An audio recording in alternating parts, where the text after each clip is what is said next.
मैं जानता था कि मुझे गांव के सैनिकों की पहचान करके, जिनका नेतृत्व देवध्वज करता था, उन्हें निद्रावस्था में ही सबसे पूर्व मारना था, ताकि सूर्योदय तक जब गांव वालों को अपने ऊपर हुए अत्याचार का पता चले तो उनकी रक्षा करने वाला कोई न हो।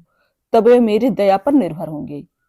अपनी योजना को कार्यान्वित करने हेतु दृढ़ संकल्पित होकर मैं चंद्रमा के प्रकाश से बचते हुए सावधानी से गांव में प्रवेश कर गया। यद्यपि मुझे यह देखकर आश्चर्य हुआ कि कई चीजें, जैसा कि मुझे स्मरण था, पूर्णतः परिवर्तित हो गई थी। घर, मार्ग, सब कुछ। मैं रात्रि के शांत वातावरण में शांति और सद्भाव अनुभव कर सकता था। कोई भी सैनिक मार्ग पर गश्त नहीं कर रहा था, जिससे मैं और भी क्रोधित हो गया। ऐसा लगा मानो वे दिखाकर मेरा उपहास कर रहे हो कि मेरे बिना उनका जीवन कितना आदर्श था। परंतु एक बात थी जिसे मैं सदैव परिवर्तित करना चाहता था, जो हठपूर्वक वैसी ही बनी रही, उस गांव की मातृसत्ता। उन ऋण विहीन पुरुषों को अभी भी उनकी महिलाओं द्वारा आदेश दिया जा रहा था।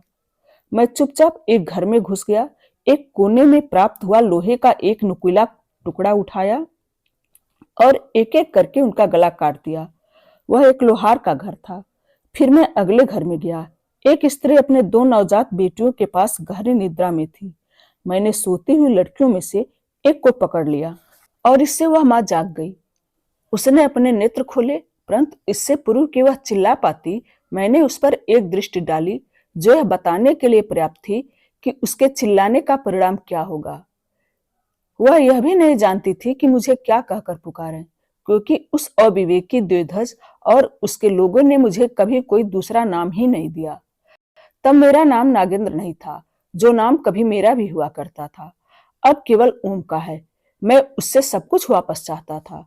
मेरा नाम, मेरा मुख, मेरा परिचय, मेरा शक्ति, मेरा जीवन, और जो मेरा अधिकार था, उसे लौटाने हेतु उसका मरना अनिवार्य था।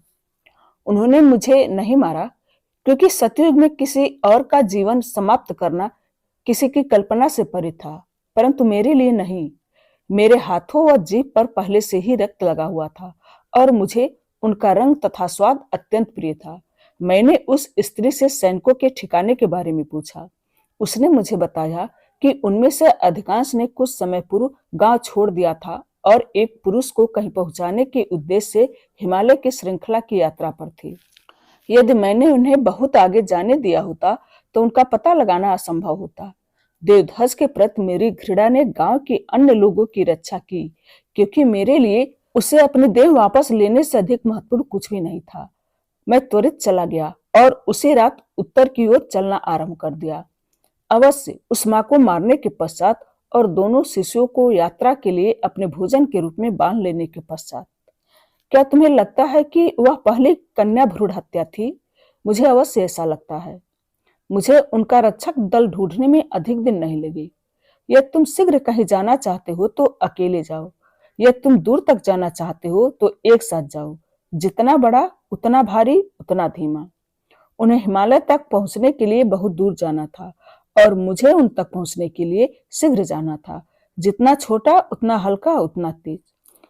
उनका पीछा करने में मुझे केवल कुछ ही दिन लगे और फिर हिमालय के मार्ग में मृत्यु का क्रम आरंभ हो गया। वे संख्या में अधिक थे और इसीलिए उनका प्रत्यक्ष सामना करना मूर्खता होगी। इसीलिए मैं परछाई के समान उनके साथ चलता रहा और जब भी उनके दल में से किसी को अकेला पाता, वह अकेले मृत्यु मर जाता। रात्रि तक सभी के रूप कुंड पहुंचने तक किसी को नहीं ज्ञात था कि उनका शिकार कौन कर रहा था। अब तुम जानते हो कि तुम्हारी मृत्यु वह पहली मृत्यु क्यों नहीं होती जो मैंने रूप कुंड में देखी होती। क्या तुम्हें वे कंकाल स्मरण है जो उस शब्द की रक्षा कर रहे थे, जिन्होंने हम पर आक्रमण किया था? उन सभी की हत्या मेरे द्वारा की गई थी। परमल एवं एलएसटी एक दूसरे को चकित होकर देख रहे थे, जबकि नागेंद्र पानी के नीचे भारी डाइविंग गियर के बोझ तले दबकर बात कर रहा था और चल रहा था। वे जिस गंतव्य तक पहुंचने की योजना बना रहे थे वह केवल कुछ सप्ताह दूर थी, परंतु उससे पूर्व वे अपने अंतिम गंतव्य मृत्यु पर पहुंच चुके थे। भोर होने के लगभग 2 घंटे पूर्व, जब अंधेरा मेरा सहयोगी था, मैंने कुछ शेष लोगों को मारना आरंभ कर दिया, क्योंकि वे रूप कुंड में शांतपूर्वक विश्राम कर रहे थे। मैंने उनमें से कई को उनकी निद्रा में ही मार डाला और उनमें से अधिकतर को पता चलने से पूर्व ही कि उनके साथ क्या हो रहा था, वे शांत मृत्यु को प्राप्त हुए। परंतु दुर्भाग्यवश उनमें से एक मरने से ठीक पूर्व चिल्लाया और देवध्वज एवं दूत सहित शेष 4 लोग जाग गए। कैलाश पर ओम ने अश्वत्थामा से एक बार और विनती की, मैं कुछ ही समय में वापस आ जाऊंगा, यहाँ तक कि परशुराम के लौटने से पूर्व। वास्तव में यदि तुम चाहो तो यह सुनिश्चित करने हेतु मेरे साथ आ सकते हो कि मैं कोई हानि नहीं पहुंचा रहा हूं या कोई परिवर्तन नहीं कर रहा हूं। अश्वत्थामा जानता था कि कारण चाहे जो भी हो, वह ओम को जाने नहीं दे सकता। साथ ही वह ओम के प्रति असभ्य नहीं होना चाहता था, क्योंकि पिछले कुछ महीनों में उन्होंने एक दूसरे के बारे में बहुत कुछ सीखा था और इस प्रकार एक सम्मानजनक बंधन विकसित हुआ था। अतः अपनी दुविधा को हल करने हेतु अश्वत्थामा ने पूछा, तुम रूपकुंड क्यों जाना चाहते हो? क्योंकि मेरी मृत्यु रूपकुंड में हुई थी। ओम के उत्तर ने अश्वत्थामा की जिज्ञासा बढ़ा दी। ओम ने आगे कहा, महीनों तक चलते और दक्षिणी भारत एवं हिमालय के बीच के बड़े अंतर को पार करने के पश्चात हम अंततः रूपकुंड पहुंचे। मार्ग में हमारा सामना कई असुरों से हुआ, जिन्होंने हमें रोकने का प्रयास किया।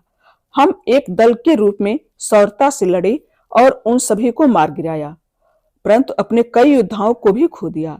जब हम अपने गंतव्य के निकट पहुंच रहे थे और असुर अपने प्रहारों के माध्यम से और अधिक बाधाएं पैदा कर रहे थे, तब कोई था जो जहां भी संभव हो हमारा शिकार कर रहा था और एक परछाई के समान मौन रूप से हमारा पीछा कर रहा था। एक समय पर केवल एक मुट्ठी भर लोग शेष थे, परंतु हमारा सबसे बड़ा अस्त्र अभी भी उपस्थित था, सबसे अजय निभिषा। रात्रि का अंत होने वाला था जब उसका अंतिम शिकार प्रारंभ हुआ। रूपकुंड में दूत समेत हम कुल 9 पुरुष थे। हम में से एक की तेज चीख सुनकर हम त्वरित जाग गए। हमने अपने साथियों को जांच करने हेतु अपनी मशालें जलाई, किंतु दुर्भाग्यवश उनमें से अधिकांश मृत पड़े हुए थे। हमारे 5 योद्धा निद्रा में ही मारे गए थे और अंतिम योद्धा हमें सफल करने में सचेत रहा था। अब हम 4 पुरुष शेष रह गए थे, जिनमें 2 तो मैं और संदेशवाहक थे, अपने योद्धाओं के भयंकर रक्तपात से भीगी हुई लाल बर्फ में खड़े थे। हम केवल इस विचार में थे कि इस सामूहिक हत्या के पीछे कौन हो सकता था। मैंने निमिषा को पुकारा और अगले ही क्षण मैंने देखा कि मेरे एक योद्धा को मेरी दृष्टि के ठीक समक्ष अंधेरे में घसीटा जा रहा था। दूत की रक्षा हेतु अब केवल मैं ही शेष था, क्योंकि अंतिम योद्धा घसीटे गए सैन्य के पीछे दौड़ रहा था। मेरी पुकार का उत्तर देते हुए मेरी सबसे विश्वसनीय और शक्तिशाली मृत निभिषा आई। मुझे अब विश्वास था कि जो कोई भी सामने आएगा, चाहे वह कितना भी बलवान क्यों न हो, अवश्य पराजित होगा।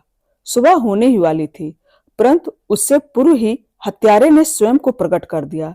मैं अचंभित था और समझ नहीं पा रहा था कि यह कैसे संभव था। उस विकट दृश्य ने मेरी रीढ़ में सिहरन पैदा कर दी। वह एक चलते फिरते शव के समान लग रहा था, इतना भयानक कि एक राक्षस भी सभ्य लगे। सड़े हुए दांत, अस्त व्यस्त एवं उलझे लंबे केस, लंबे व मैले नाखून और रक्त से सने जीर्ण शीर्ण वस्त्र। मैं पहले कभी किसी से इतना भयभीत नहीं हुआ था, परंतु स्वयं के उस रूप को देखकर मुझे अनुभव हुआ कि स्वयं पर नियंत्रण न खोना कितना महत्वपूर्ण है। मुझे ज्ञात था कि मेरा उस पर कोई नियंत्रण नहीं था। वह बालपन से ही क्रूर था, किंतु इस बार उसके नेत्रों में मेरे प्रति जो क्रोध और घृणा थी, वह निभिषा की शक्ति से अधिक दृढ़ लग रही थी। जब निभिषा ने उसे वहां खड़ा पाया तो वातावरण भारी और अप्रिय प्रतीत होने लगा। वह अत्यंत असंवेदनशील था। अतीत की कष्टदायी झलकियों ने अभी भी निमिषा की स्मृति के एक भाग को अपने बस में कर रखा था। मैंने उसकी देह की आकृति में भय अनुभव किया और उसके नेत्रों में पीड़ा देखी।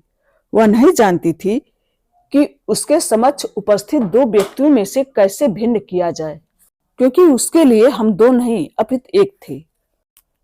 उसने कहा, तुमने हमारी पिछली भेंट में मेरे साथ अन्याय किया और जब से हम भिन्न हुए हैं तब से तुमने वही किया है। तुम कभी भी मुझ पर अपनी श्रेष्ठता सिद्ध नहीं कर सके और फिर भी मुझे दंड मिला, केवल इसलिए कि तुम्हारे पास स्वयं के लिए खड़ा होने का साहस नहीं था। तुमने मुझे उस अंधेरे कुएं में सड़ने दिया और मेरे अधिकार का सुख वसने सब कुछ प्राप्त कर लिया।